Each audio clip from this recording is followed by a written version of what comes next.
Shalom, selamat pagi kepada Bapak, Ibu, serta teman-teman sekalian. Kita bersyukur hari ini kita masih diberi kesempatan untuk berkumpul kembali dan memuliakan nama Tuhan. Ibadah kita hari ini dibuka di dalam nama Allah Bapa, Allah Putra, dan Allah Roh Kudus. Mari kita mempersiapkan hati dan pikiran kita untuk mengambil sikap saat teduh. Saat teduh dimulai.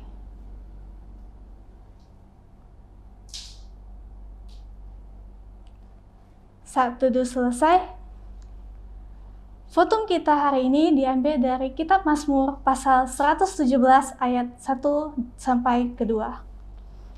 Pujilah Tuhan, hai segala bangsa, megahkanlah Dia, hai segala suku bangsa. Sebab kasih-Nya hebat atas kita dan kesetiaan Tuhan untuk selama-lamanya. Haleluya. Mari kita angkat pujian, ku nyanyi haleluya.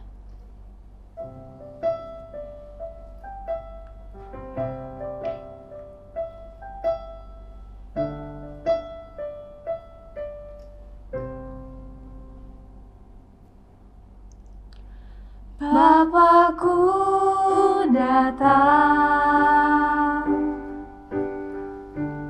menyembah-Mu di sini. Ku percaya Kau ada bagiku. Tak usah ku takut, sebab Kau sertaku. Tak usah ku bimbang, Kau di dalamku. Tak usah ku cemas, Kau penghiburku. Saat ku lemah, Kau kuatku. Ku nyanyi haleluya,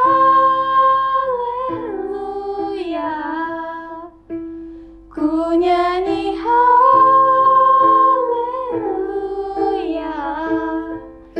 Sungguh Kau hebat, ajaib perkasa perbuatan-Mu.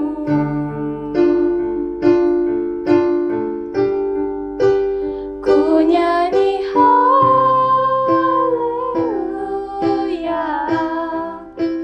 ku nyanyi haleluya. Sungguh Kau hebat, ajaib perkasa perbuatan-Mu. Di hidupku,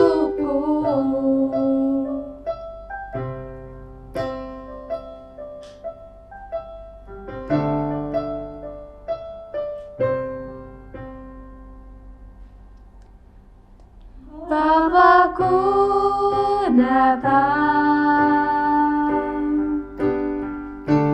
menyembah-Mu di sini. Ku percaya Kau ada bagiku. Tak usah ku takut, sebab Kau sertaku. Tak usah ku bimbang, Kau di dalamku. Tak usah ku cemas, Kau penghiburku. Saat ku lemah, Kau kuatku. Ku nyanyi haleluya, ku nyanyi haleluya.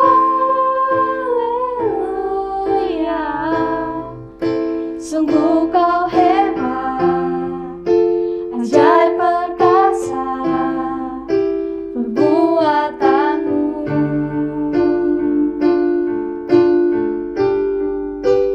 Ku nyanyi haleluya,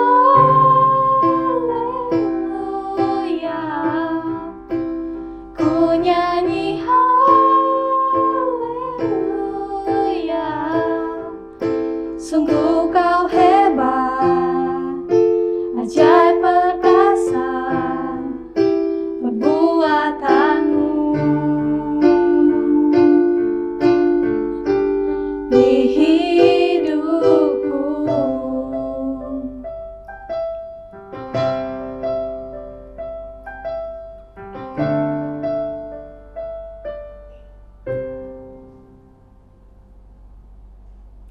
Mari kita bersatu di dalam doa. Tuhan, puji dan syukur kami panjatkan kepadamu atas berkat pernyataan-Mu sehingga kami dapat beribadah. Kiranya ibadah ini dapat berjalan dengan baik dan lancar sesuai dengan kehendak-Mu. Dan biarlah firman-Mu yang akan kami dengar dapat kami aplikasikan dalam kehidupan kami sehari-hari. Terima kasih Tuhan, hanya ini doa dan permohonan kami. Di dalam nama Tuhan Yesus kami berdoa. Amin. Mari kita bersama menyanyikan lagu Ajaib Kau Tuhan.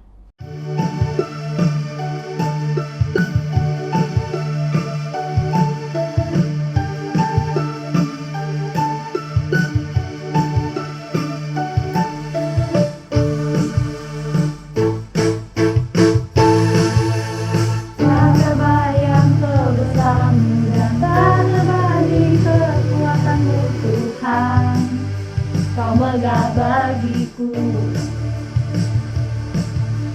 segenap jiwa dan pengharapan aku serahkan untuk rencana-Mu Tuhan. Kau Raja atasku, hanya Kau yang layak ditinggikan.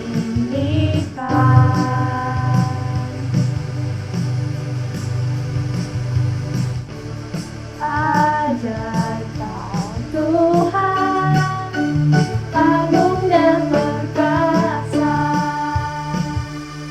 Kau sumber kemenanganku, layak kuasa, memerintah selamanya.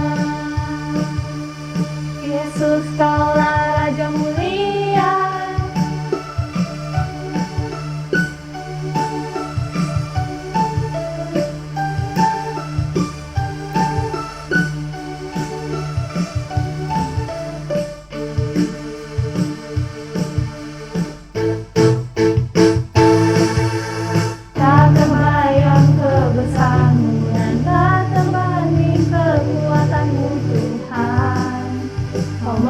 bagiku segenap jiwa dan pengharapan Kau serahkan untuk rencana-Mu Tuhan. Kau Raja atasku, hanya Kau yang layak ditinggikan.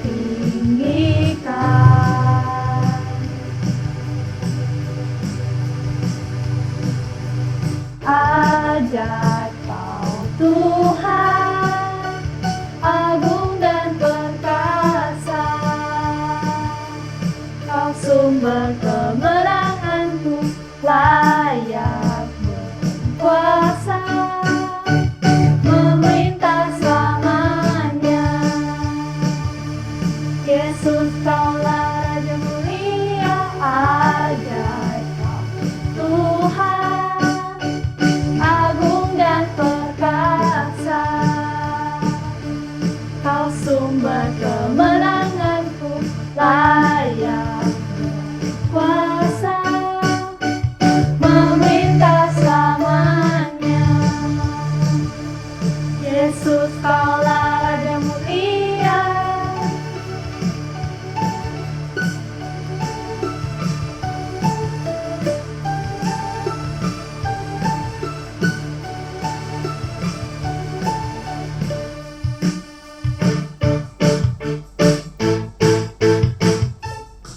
Sebelum mendengarkan firman Tuhan, mari kita angkat pujian Tetap Setia.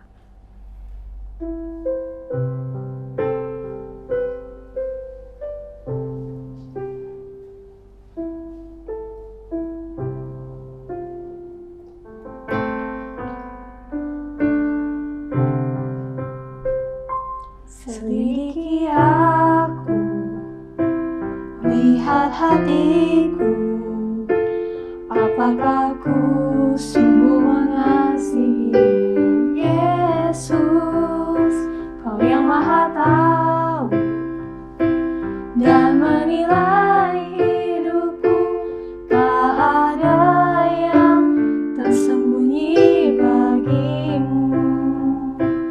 Tak kulihat kebaikan-Mu yang tak pernah habis di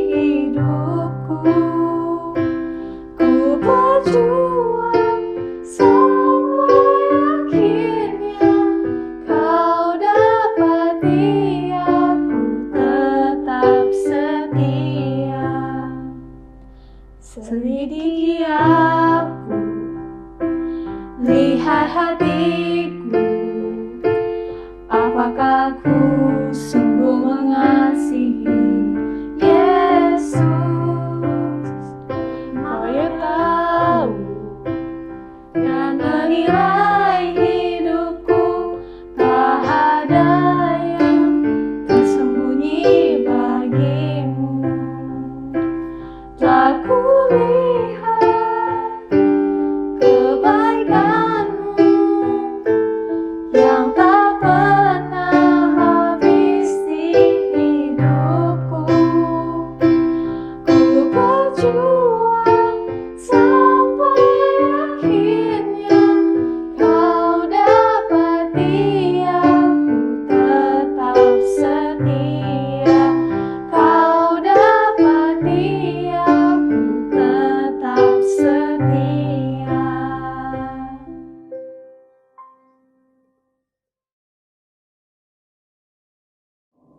Selamat pagi Bapak Ibu dan siswa-siswi sekalian. Kita bersyukur kalau hari ini kita masih bisa beribadah satu kali lagi. Mari sebelum mendengarkan firman Tuhan, kita terlebih dahulu kita berdoa, kita mohon pimpinan dari Tuhan. Bapa kami yang ada di surga, kami bersyukur hari ini bisa beribadah. Kami bersyukur bisa menaikkan puji-pujian yang sudah kami nyanyikan lewat lagu-lagu tadi. Dan sebentar lagi kami akan bersama-sama mendengarkan firman Tuhan. Tolong siapkan hati kami ya Tuhan, berikanlah kepada kami kesediaan untuk mendengar. Dan biarlah firman-Mu ya Tuhan boleh mendidik kami untuk semakin mengenal Tuhan kami. Dan boleh menuntun kami di dalam menjalani kehidupan kami. Terima kasih Bapa, dalam nama Tuhan Yesus kami berdoa. Amin. Bapak Ibu dan siswa sekalian, hari ini kita akan membaca satu bagian firman Tuhan yang akan kita renungkan bersama-sama. Dari Matius pasalnya yang kelima ayat 3 sampai 4. Matius pasal 5 ayat 3 sampai 4. Demikian firman Tuhan. Berbahagialah orang yang miskin di hadapan Allah, karena merekalah yang empunya kerajaan sorga. Berbahagialah orang yang berduka cita, karena mereka akan dihibur. Demikian pembacaan firman Tuhan. Beberapa waktu yang lalu, saya itu mencoba mencari informasi tentang negara-negara miskin yang ada di dunia. Dan saya dapatkan, berikut ini adalah daftar 10 negara termiskin di dunia. Yang pertama adalah Sudan Selatan, yang kedua, Guinea Khatulistiwa, yang ketiga, Madagaskar, yang keempat, Guinea Bissau, yang kelima, Eritrea, yang keenam, ini agak susah disebut nih, Tom and Principe, yang ketujuh Burundi, yang kedelapan Republik Afrika Tengah, yang kesembilan Guatemala, dan yang kesepuluh Eswatini. Inilah daftar negara-negara yang saat ini dianggap sebagai negara termiskin di dunia. Dan negara-negara ini kebanyakan terletak di benua Afrika. Kemiskinan-kemiskinan yang terjadi di negara itu bisa terjadi karena beberapa alasan atau beberapa faktor. Di antaranya adalah karena perang yang berkepanjangan. Negara-negara tersebut, beberapa di antaranya adalah negara yang memang sering mengalami konflik, baik internal maupun eksternal. Lalu, ada ketidakstabilan politik yang terjadi di dalamnya. Selanjutnya, kemiskinan di sana juga disebabkan karena pertumbuhan ekonomi yang lambat dan juga tingginya tingkat korupsi yang dilakukan oleh para pejabat. Bayangkan dong Bapak Ibu dan siswa sekalian, sudah miskin, banyak korupsi lagi di dalamnya. Gimana tidak tambah melarat? Kemiskinan yang terjadi di negara-negara tersebut akan membuat rakyat menderita. Misalnya, rakyat sering mengalami kelaparan, lalu sulit mendapatkan air bersih, lalu rendahnya kualitas kesehatan dan pendidikan di sana. Tidak sedikit yang mengalami sakit lalu tidak mendapatkan pengobatan yang seharusnya dan meninggal. Kenyataan tentang rakyat yang menderita di negara-negara miskin ini menunjukkan eratnya kaitan antara kemiskinan dan penderitaan. Hal ini menunjukkan eratnya kaitan antara kemiskinan dan penderitaan. Saya rasa kita pun sangat setuju kalau kemiskinan memang sangat identik dengan yang namanya penderitaan atau kesedihan. Jadi kalau miskin, sewajarnya ya sedih. Namun pengajaran Tuhan Yesus di dalam Matius pasal 5 ayatnya yang ketiga yang tadi sudah kita baca, justru mengajarkan hal yang berbeda. Bahkan bisa kita katakan bertolak belakang. Coba kita perhatikan lagi ya teman-teman. Matius 5 ayat 3. Di sana firman Tuhan berkata seperti ini. Berbahagialah orang yang miskin di hadapan Allah, karena merekalah yang empunya kerajaan surga. Bagian firman Tuhan ini menyatakan bahwa orang yang bahagia atau berbahagia adalah orang yang miskin, yaitu miskin di hadapan Allah. Hal ini tentu membuat kita bingung dan bertanya-tanya, bagaimana mungkin orang miskin bahagia? Bagaimana mungkin orang yang tidak punya apa-apa itu bahagia? Bagaimana bisa? Bukan hanya kita kok yang bingung. Orang-orang yang mendengarkan pengajaran Tuhan Yesus ketika itu pun pasti merasa bingung mendengar hal ini. Karena hal ini memang bertentangan dengan pandangan orang-orang pada umumnya. Kita itu taunya kalau miskin ya menderita. Kalau menderita ya seharusnya sedih kan, bukan bahagia. Lalu apa sebenarnya maksud perkataan Yesus itu? Bahwa orang yang berbahagia adalah orang yang miskin di hadapan Allah. Nah, di sini perlu kita pahami bersama, kalau yang dimaksud miskin bukanlah miskin secara materi atau tidak memiliki harta apapun. Miskin yang dimaksud di dalam ayat tersebut, di dalam ayat 3 tersebut, berbicara tentang sikap hati seseorang, bukan tentang materi atau bukan juga tentang harta. Kata miskin yang digunakan di dalam ayat tersebut bukanlah miskin dalam arti sederhana atau minim, bukan dalam arti sederhana atau minim. Kita mungkin pernah bertemu dengan orang miskin yang punya penghasilan, punya uang, tetapi hanya cukup untuk makan misalnya 2 kali sehari dengan lauk-lauk yang seadanya. Lalu orang miskin tersebut juga punya tempat tinggal, tapi tempat tinggalnya pun seadanya, boro-boro mewah, nggak bocor, nggak kena hujan, dan nggak kena panas aja udah syukur. Nah, orang miskin seperti ini adalah miskin dalam arti sederhana atau minim. Namun kata miskin yang digunakan di dalam bagian firman Tuhan yang tadi kita baca adalah miskin dalam arti tidak punya apa-apa lagi, tidak punya apa-apa, dan harus menggantungkan hidupnya kepada orang lain. Nah, ini maksud kata miskin yang ada di dalam ayat ketiga tadi. Bapak, Ibu, dan teman-teman sekalian, di Bondowoso, Jawa Timur, ada seorang nenek berumur 62 tahun yang bernama Nenek Jia. Nenek Jia ini sebatang kara dan tinggal seorang diri di suatu rumah. Saat ini, Nenek Jia juga mengalami kelumpuhan, sehingga nenek ini tidak bisa bekerja dan tidak bisa menafkahi dirinya sendiri. Jadi, Nenek Jia itu bertahan hidup hanya dengan mengandalkan belas kasihan dari para tetangga dan juga orang-orang lain. Untuk sehari-hari, Nenek Jia itu banyak dibantu sama seorang ibu yang namanya Mbok Ri. Nah, Mbok Ri ini tinggal nggak terlalu jauh dari rumahnya Nenek Jia. Biasa ada tetangga yang memberikan beras, lauk kepada Nenek Jia. Nah, Mbok Ri ini yang memasakkan beras itu. Lalu Mbok Ri ini juga menyiapkan lauk itu. Sesekali Mbok Ri juga pergi ke rumah Nenek Jia untuk melihat keadaannya. Apakah Nenek Jia baik-baik aja atau enggak, kayak gitu. Nah, Mbok Ri ini, maksud saya Nenek Jia ini adalah gambaran orang miskin yang tidak punya apa-apa dan hidupnya hanya bergantung kepada orang lain. Nah, miskin seperti inilah yang dimaksud di dalam bagian firman Tuhan tersebut. Tidak punya apa-apa dan harus menggantungkan hidupnya kepada orang lain. Tetapi dalam hal ini kepada Tuhan.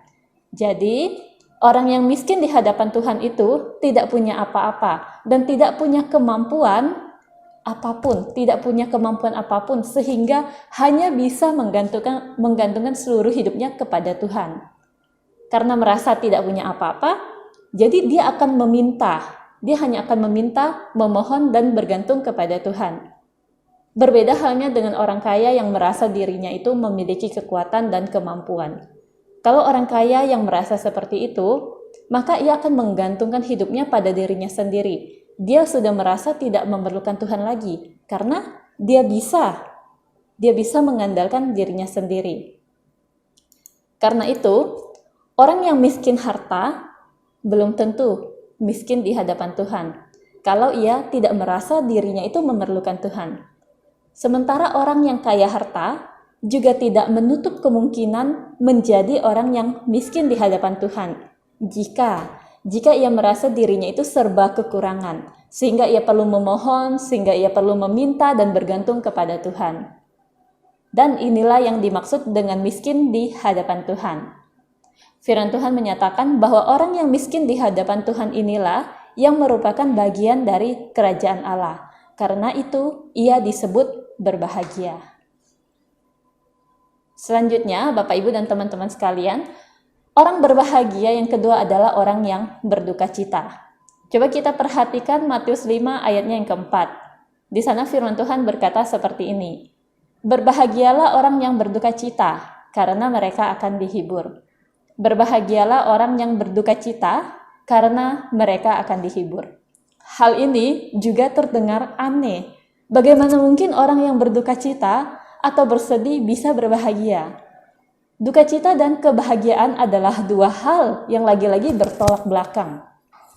Untuk memahami hal ini, maka kita perlu memperhatikan perumpamaan Tuhan Yesus di dalam Lukas pasalnya yang ke-18 ayat 9 sampai 14. Lukas pasal 18 ayat 9 sampai 14.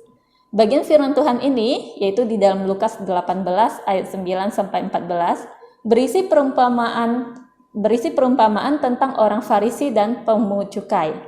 Di dalam perumpamaan yang diceritakan oleh Tuhan Yesus ini, hanya ada dua tokoh yang sama-sama menjadi sorotan, yaitu orang Farisi dan pemungut cukai. Nah, dua orang ini adalah orang yang sangat berbeda. Satunya orang terhormat, yaitu orang Farisi. Sementara satunya lagi adalah orang yang terpinggirkan, yaitu pemungut cukai. Satunya dianggap saleh, yaitu orang Farisi, lalu satunya lagi dianggap orang berdosa, yaitu si pemungut cukai. Yesus menceritakan kalau kedua orang ini, yaitu orang Farisi dan pemungut cukai, sama-sama pergi ke Bait Allah untuk berdoa. Coba kita perhatikan sikap mereka ketika mereka berdoa dan seperti apa isi doanya mereka. Orang Farisi berdoa dengan sikap berdiri dan berdoa dengan senyap di dalam hatinya. Sementara pemungut cukai itu berdiri jauh-jauh ketika ia berdoa dan tidak berani menengadah. Kemungkinan besar pemungut cukai ini berada di pelataran luar Bait Allah pada saat dia berdoa. Ada di pelataran luar Bait Allah. Berbeda dengan orang Farisi yang tentunya berada di pelataran dalam. Pelataran luar adalah tempat yang diperuntukkan bagi orang-orang yang bukan beragama Yahudi. Sementara pelataran dalam adalah tempat khusus bagi orang Yahudi. Orang-orang di luar bangsa Yahudi itu boleh datang ke Bait Allah, tetapi mereka itu tidak diizinkan masuk ke dalam. Jadi hanya boleh berada di pelataran luar. Karena itu bisa dibilang kalau pelataran luar adalah tempat bagi kalangan kelas 2. Nah, pemungut cukai itu berdoa di sana. Karena ia itu merasa dirinya tidak layak untuk mendekat kepada Allah. Di dalam tradisi Yahudi, di dalam tradisi bangsa Yahudi, Bait Allah itu menjadi lambang kehadiran Allah. Karena itu, pemungut cukai merasa tidak layak untuk untuk mendekat kepada Allah. Lalu Yesus juga menyatakan bahwa pemungut cukai itu tidak berani menengadah ke atas dan dia berdoa sambil memukul dirinya. Memukul diri adalah tanda bahwa dirinya itu menyesal, sangat menyesal. Jadi kalau kita perhatikan seluruh bahasa tubuh dan sikap pemungut cukai ketika berdoa itu, ia menunjukkan perasaan bersalah yang mendalam. Dia menunjukkan bahwa dirinya itu begitu tidak layak di hadapan Allah. Sekarang, mari kita perhatikan isi doanya. Kita mulai dari orang Farisi dulu. Doa orang Farisi dimulai dengan ucapan syukur. Coba kita perhatikan Lukas pasal 18 ayat 11. Di sana firman Tuhan berkata seperti ini. Orang Farisi itu berdiri dan berdoa dalam hatinya begini. Ya Allah, aku mengucap syukur kepadamu, karena aku tidak sama seperti semua orang lain. Bukan perampok, bukan orang lalim, bukan pezina, dan bukan juga seperti pemungut cukai ini. Orang Farisi ini mengucap syukur karena ia merasa dirinya berbeda dengan orang-orang yang berasal dari kaum terpinggirkan yang ia sebutkan di dalam doanya, yaitu perampok, orang lalim, pejinah, dan pemungut cukai. Orang-orang yang ia sebutkan adalah kelompok orang yang dihindari dan dianggap buruk oleh masyarakat Yahudi. Sebenarnya, kalau kita cermati, di dalam doa orang Farisi ini tersirat adanya penghakiman kepada kaum terpinggirkan yang ia sebutkan. Ia, yaitu orang Farisi ini, merasa dirinya adalah orang yang benar, karena dia tidak seperti orang-orang itu, orang-orang yang dia sebutkan tadi. Di dalam doanya itu, orang Farisi ini bahkan menyatakan bahwa dirinya itu begitu rajin melakukan kewajiban agama, yaitu dengan berpuasa. Karena itu dia merasa kebaikan yang sudah ia lakukan itu udah cukup membuat dirinya itu benar di hadapannya Allah. Sedangkan doa pemungut cukai sangatlah sederhana. Doa pemungut cukai ini sangat sederhana. Coba kita perhatikan Lukas pasalnya yang ke-18 ayatnya yang ke-13. Lukas 18 ayatnya yang ke-13. Tetapi pemungut cukai itu berdiri jauh-jauh. Bahkan ia tidak berani menengadah ke langit, melainkan ia memukul diri dan berkata, "Ya Allah, kasihanilah aku, orang berdosa ini." Perhatikan kata-kata pemungut cukai ini di dalam doanya. Ya Allah, kasihanilah aku, orang berdosa ini. Di dalam doanya, pemungut cukai itu hanya berkata sepenggal kalimat yang singkat itu. Ya Allah, kasihanilah aku, orang berdosa ini. Pemungut cukai itu hanya memohon belas kasihan Allah sambil mengakui bahwa dirinya adalah orang berdosa yang sangat memerlukan belas kasihan Allah. Bukankah hal ini sangat berbeda dengan doa orang Farisi tadi? Dan akhir dari kisah ini begitu menarik Bapak Ibu dan teman-teman sekalian.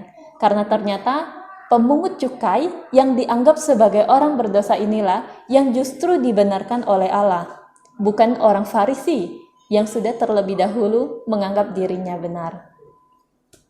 Bapak Ibu dan teman-teman sekalian, sesungguhnya pemungut cukai yang ada di dalam perumpamaan itu, di dalam perumpamaan yang diceritakan oleh Tuhan Yesus, itu dia adalah gambaran orang yang berduka cita, yang akan dihibur oleh Allah. Orang seperti inilah yang disebut berbahagia. Jadi, kesimpulannya, duka cita yang dimaksudkan di dalam ayat tadi, Matius 5 ayat 4, bukanlah duka cita atau kesedihan yang dirasakan akibat kehilangan barang yang berharga, ataupun kehilangan orang yang dikasihi. Duka cita yang dimaksudkan di dalam ayat tersebut adalah duka cita atau kesedihan yang dirasakan akibat dosa, sehingga di dalam dirinya ada perasaan bersalah dan penyesalan yang mendalam kepada Tuhan, seperti yang terjadi pada pemungut cukai di atas. Duka cita seperti ini akan membuat seseorang itu merasa tidak layak di hadapan Allah, sehingga ia membutuhkan belas kasihan dan pengampunan dari Allah. Dan orang seperti inilah yang justru disebut sebagai orang yang berbahagia.